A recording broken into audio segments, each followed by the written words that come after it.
Hey everybody, Pastor Brendan here, back with you for another Faithful video devotional. Obviously, we're excited every day to dive into the Word of God together, and I'm excited about this journey we're on as a church family. We're doing our TCC United, pray and fast, and just our time together in seeking God and going after God together. And so I'm really excited for all of you who are joining in with that. If you weren't aware of it, you feel free to jump in and join us. We're fasting a day and a week, like everyone's just taking a different day, and there's prayer initiatives and different things that we're doing. And obviously we're tuning in here and talking about faith and talking about growing in faith. So if you're here live, give a shout out in the comments, let people know that you're here. It's always a great community that focuses around that. And if you're watching on demand, welcome. It's good to have you. So let's dive right in again. I want to go back. We're starting with our core scriptures, John 16:33. I've said these things to you, that in me you may have peace. In this world you have tribulation, but take heart, I have overcome the world. This is Jesus talking. And then 1 John 5 verse 4. For everyone who has been born of God overcomes the world. And this is the victory that has overcome the world, our faith. And so we've really been leaning in, and we're diving in over this next time to really grow in our faith. That faith is so key and it's so important for this time. I mean, really, it's important and it's key for every time and every time of life and every season that we live in. But I've just really felt from the Lord that particularly to see us strengthened in our faith and see us encouraged in our faith and growing in our faith as a church family. It's not a time to be lazy or to be slack when it comes to the area of faith, but it's time for us to be, just leaning in and growing and pushing forward in our faith. As he said, Jesus said, in this world, you're going to have tribulation, you're going to have trouble.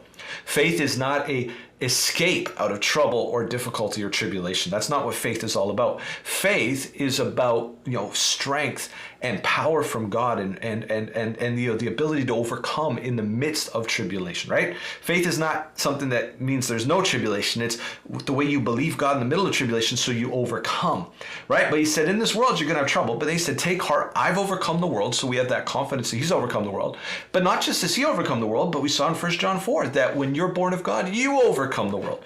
Why? Because you've been born again, and he's in you, and his spirit is with you, right? And his life is with you. And that says you overcome the world. And this is victory that overcomes the world, our faith. So we are going to step into being overcomers. We are going to step into overcoming the world as we choose to be people of faith. So again, without being redundant, I want to keep speaking this into you. I want to keep declaring this over your life. You will overcome as you believe God. You are born of God. You are born to overcome. You are born, no matter what challenge is in your life, no matter what challenge the enemy throws against you, you were born to overcome. You were born to win because you've been born of God. But you're going to engage with that through faith and choosing to believe God. Now, yesterday we talked about just the simple truth of having faith in God. We're not having faith in faith. We're not having faith in our faith. We're not having faith in our works. Our faith is in God. And we talked about the importance of intimacy and real relationship with God, because that provides the atmosphere for the principles of faith to flourish, right? It always has to flow out of relationship. Today, I just want to encourage you real simply in the call to walk or to live by faith. See, faith is meant to be a lifestyle. Faith is meant to be something that we live by. This is so important for us to get, because I know the challenges I face in my own life, and not like on purpose, like I mean to, but just, the day-to-day struggles, and having pastored for 20 years, it is so easy for us to not live by faith, right? To not make it central to our life, to make it central to our lifestyle. And so the question I just want to ask you, even considering yourself right now, are you living by faith? Right? Are you living by faith, or is it just a Sunday thing for you? Are you living by faith, or is it just a, when things are really hard, right? Are you living by faith, or are you living off somebody else's faith right now, right? Because we are called to live by faith. Let's look at a couple verses that talk about this. Romans 1:17 says, for in the righteousness of God is revealed from faith to faith, as it is written, the just shall live by faith. Now, the just is referring to those, that's kind of an older version, older translation. That's the just, the ones who've been justified, the righteous. And it says we're called to live by faith. Galatians 3 verse 11 says this, but that no one is justified by the law in the sight of God is evident, for the just shall live by faith.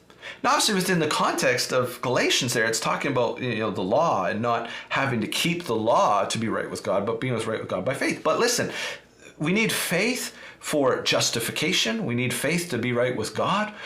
We need faith in our prayer. We need faith in our worship. I mean, when we're reading the Word, we should be doing it in faith, right? The more we're doing things in faith, the more we're living by faith, the more we're starting to align with God's order, and the more things work, right? Like even this series, Faith Works, right? The more we're doing things in faith, the more it's going to work. This is just the way things are. 2 Corinthians 5, verse 7. Or excuse me, Hebrews 10:38 says, now the just shall live by faith. We see it again. But if anyone draws back, my soul has no pleasure in him.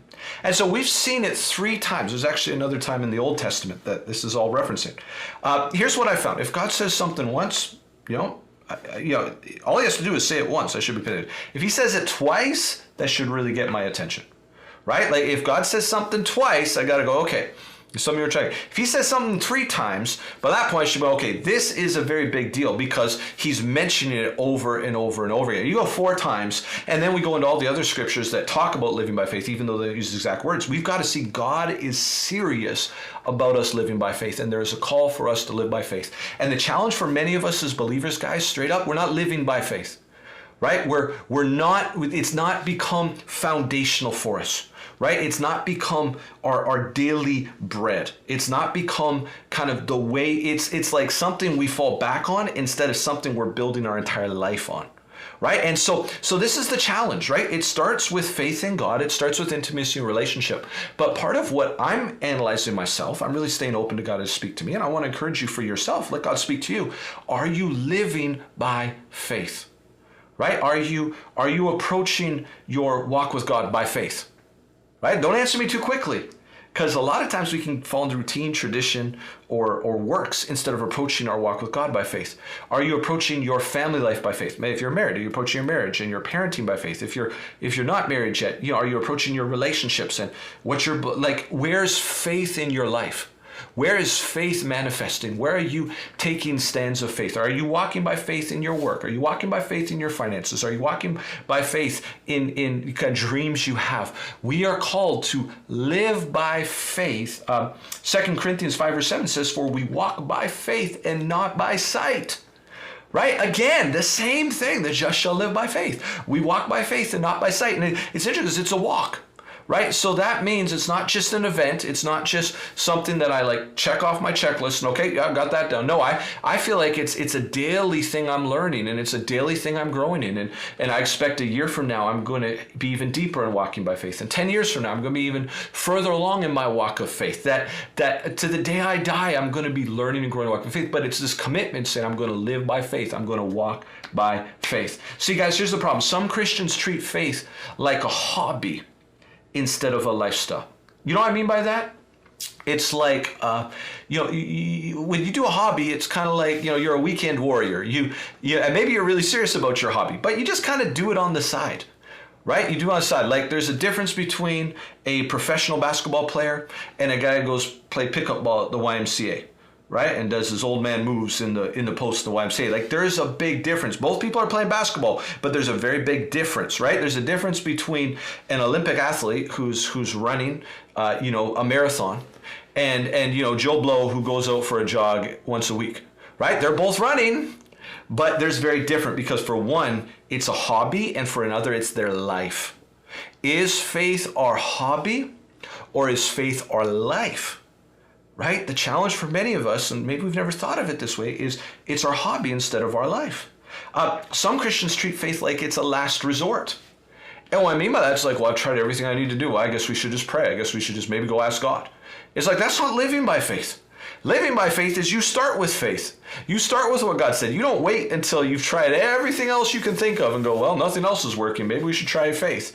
No, if you're living by faith, you do it right from the beginning. Here's something else that's interesting.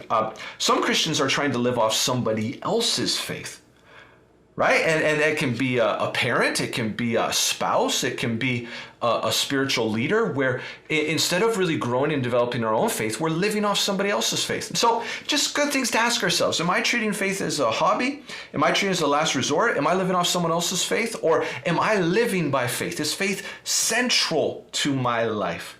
See, we have to make a decision that we are going to live by faith and then start learning to flow that into every area of life. This is what I found. I found that I'll get good at living by faith in certain areas of my life, but then other areas, I'm still struggling to live by faith. Or I'm not even realizing I'm not living by faith, right? Like I really can be in faith regarding my finances, but not in faith regarding my future, or not in faith regarding something, my marriage, or not. And so there's this journey of saying, I'm going to walk by faith, and I'm going to start bringing faith and believing God and what God says and God's promises, and stay on those promises into every area of my life. And so even I want to encourage you over these 21 days, make that part of your prayer. God, show me where I'm living by faith. Show me how to grow in walking by faith and not by sight. Amen? Amen. Let me pray for you on this, and we'll bring things to a close. Father, I thank you today just for this truth of the just shall live by faith. And Lord, I'll be the first to admit today, and I'm sure many people watching will join me, that there's so many areas of my faith that I still walk by sight instead of walking by faith. And I pray that even over this time that you're teaching each one of us to walk by faith in a greater way. We believe it, we receive it, and we declare we walk by faith and not by sight. In Jesus' name. Come on, just say that right now. Say, I walk by faith and not by sight. Amen. Awesome. All right. Well, it's good to be together. I'm looking forward. We're going to be back again tomorrow. If you've not yet subscribed to our channel, please make sure to subscribe. And if this blessed you and impacted you, would you consider sharing it with somebody? We want to get this word out to as many people as possible. God bless. See you again tomorrow. We're walking by faith and not by sight.